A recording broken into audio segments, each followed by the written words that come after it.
Жер бетіндегі ең жылдам басқарылатын ұшақ SR-71 алғаш әуеге 22 желтоқсан 1964 жылы көтерілді.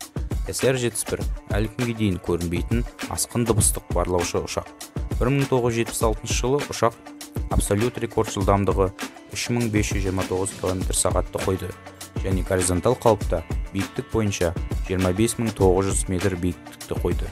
SR-71 жүйелі түрде 3 мах жылдамдықта 24 км биіктікте барлау операцияларын орындап тұрды. Ол сағатына ауданы 155 мың шаршы километр аэрофотосуреттер түсіре алады. Ең алғаш стелс технологиясын пайдаланған SR-71 дыбыс жылдамдығынан 3 есе асып түсетін жылдамдықта оған зымырандардан құтылу қиын, себебі тез бұрыла алмайды. Сондықтан зымырандардан құтылудың бір жолы жылдамдығын зымыраннан асырып, оны жеткізбеу.